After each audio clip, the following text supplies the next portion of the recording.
Sejam bem-vindos e vamos a mais um estudo.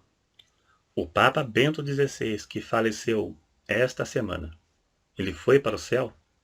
Ele será salvo?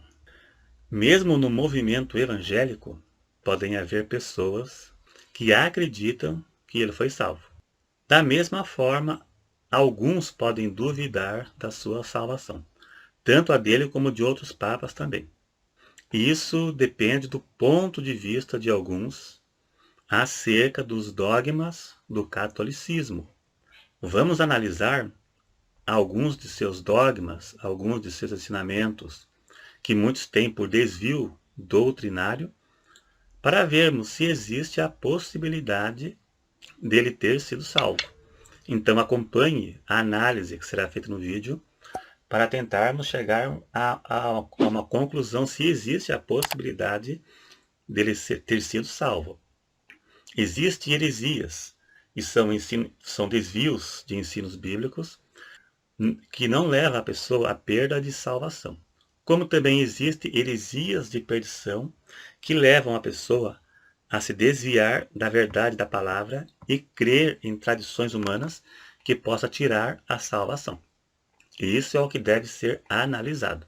Ninguém pode achar que alguém foi salvo por ser evangélico, pois é aí que mora o engano, porque também existem muitas seitas chamadas evangélicas. O catolicismo também faz parte do cristianismo. Ele faz parte do cristianismo semelhante às igrejas evangélicas, que cada igreja evangélica ensina de um jeito e cada uma fala que a sua, que é a certa. Religião é igual partido político. Cada um fala de um jeito e cada um diz que o seu é o certo. A igreja católica tem ensinos peculiares que só tem lá, como algumas igrejas evangélicas também. Dizem que a Bíblia não é a única fonte de conhecimento, diz o catolicismo. Além da Bíblia, tem a tradição. Perguntar se um católico vai para o céu é o mesmo que perguntar se uma testemunha de Jeová e um adventista vão para o céu, pois eles também têm ensinos que não existem na Bíblia, da mesma forma que o catolicismo também tem. Existe a heresia destrutiva e a não destrutiva, a de perdição e aquelas que não são de perdição. Qualquer desvio doutrinário pode ser chamado de heresia. Cabe ver se as heresias do catolicismo são heresias de perdição ou não, se são destrutivas ou não. O catolicismo diz que fora do catolicismo não tem salvação. Claro que não são todos hoje em dia que acreditam que seja assim. Da mesma forma que as testemunhas de Jeová e o adventismo e algumas igrejas evangélicas também dizem o mesmo, como a congregação cristã, por exemplo. Quase toda religião que tem ensinos e crenças que só existem na religião deles se intitulam a verdadeira, como sendo obrigado a crer em seus ensinos para ser salvo. Destas religiões, não são todos os membros que pensam assim. O catolicismo tem heresias da mesma forma que muitas igrejas evangélicas também têm. O problema da heresia é quando é destrutiva, aquela que desvia a pessoa da palavra e passa a crer em tradições que não existem na Bíblia. Devemos crer somente na Bíblia. 1 Coríntios 4, verso 6, Paulo disse: para que de nós aprendais a não ir além do que está escrito. Ou seja, sola a Escritura. Devemos crer somente na inerrância e na suficiência das Escrituras. Ensinos que não estão escritos na Bíblia devemos rejeitar. Profecias, revelações, visões que não têm fundamento bíblico devemos rejeitar, como é adventista e testemunha de Jeová, que suas doutrinas são fundamentadas em profecias que não existem na Bíblia. Devem ser descartadas.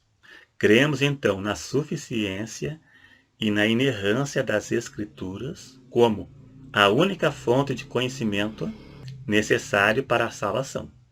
A Igreja Católica tem ensinos peculiares, isso tem lá, e além da Bíblia tem a tradição. Dizem que a Bíblia não é a única fonte de conhecimento. Além da Bíblia, tem a tradição. A tradição não tem problemas desde que não vá contra princípios bíblicos. E a Igreja Católica tem ensinos que não têm base bíblica, como a Assunção de Maria, que ela foi para o céu com corpo e alma. Quem disse isso foi o Papa Pio XII e não a Bíblia. Transubstanciação, canonização de mortos, comunicação com mortos, oração a mortos, purgatório. A Bíblia aponta 2 caminhos após a morte, céu e inferno. E eles apontam 4, céu, inferno, purgatório e limbo.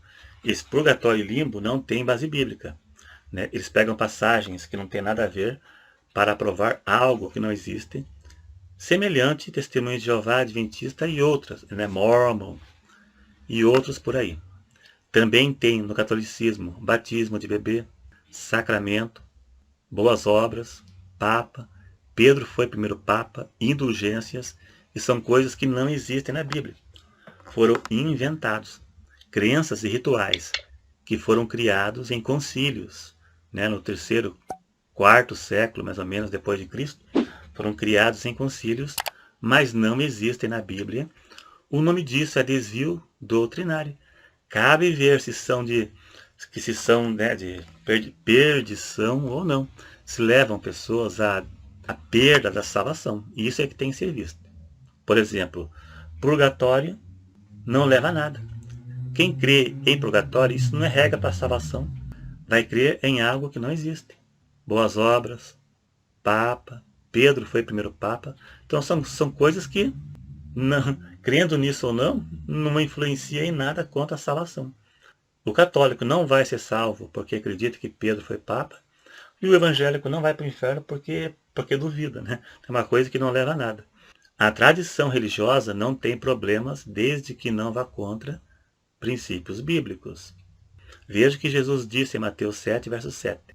Marcos 7, verso 7. Em vão, porém, me honram, ensinando doutrinas que são mandamentos de homens, porque deixando o mandamento de Deus, retendes a tradição dos homens, como o lavar do jarro e dos copos, e fazei muitas outras coisas semelhantes a estas. E dizia-lhe, bem invalidais o mandamento de Deus para guardardes a vossa tradição. Então tem coisas que são invalidadas, como a transubstanciação. Jesus disse, tomai e comei todos vós. Todos comem do pão e bebem do cálice. E já no catolicismo, somente o padre bebe do cálice. Né? Que o cálice, a transubstanciação é a transformação no corpo e no sangue de Cristo através da consagração que o padre faz ali. E isso é antibíblico. Neste caso, o católico não tomaria a ceia da forma que a Bíblia ensina. E esse aqui já é um desvio doutrinário, onde o católico não toma ceia. E o batismo de bebês também. Batismo na Bíblia é o batismo do arrependimento para adultos. Criança não tem poder de decisão se vai seguir ou não. Então daí o católico não vai se batizar quando for adulto. Então no caso católico, o católico não toma a ceia e nem se batiza, né, conforme ensina a Bíblia. Como também salvação pelas obras. Crer em salvação pelas obras é crer que só a fé não é suficiente para a salvação. Leia Efésios 2, verso 8 até o 10, que lá diz que não vem das obras para que ninguém se glorie. Seria uma salvação por mérito. Mas não é só a Igreja Católica que ensina as boas obras como algo que faz parte da salvação. Tem igrejas evangélicas também que pregam a salvação pelas obras, né? A boa obra faz parte. Paulo disse, não vem das obras para que ninguém se glorie, porque somos feitura sua, chamadas em Cristo Jesus para boas obras. Então o cristão deve fazer boas obras como algo que acompanha o salvo. Se a pessoa não é salva, vive no pecado e faz boas obras, Deus vai recompensar a pessoa aqui na terra por isso. Mas a salvação é algo independente disso. Agora, como saber se o Papa, bem como o católico, serão salvos? Fica a critério de cada um. Tem coisas que eu prefiro não me arriscar. Prefiro deixar para Deus julgar. Né? Tem muitos evangélicos por aí também que atiram pedra no catolicismo e na religião dos outros, né? Mas eles também têm erros doutrinários. Se alguém acha que os ensinos do catolicismo não desviam a pessoa da palavra de Deus, substituindo ordenanças e princípios bíblicos por tradição humana. Por exemplo, o catolicismo substituiu o batismo pelo batismo de bebês e a ceia pela transubstanciação. Se alguém acha que isso não é regra de salvação, né?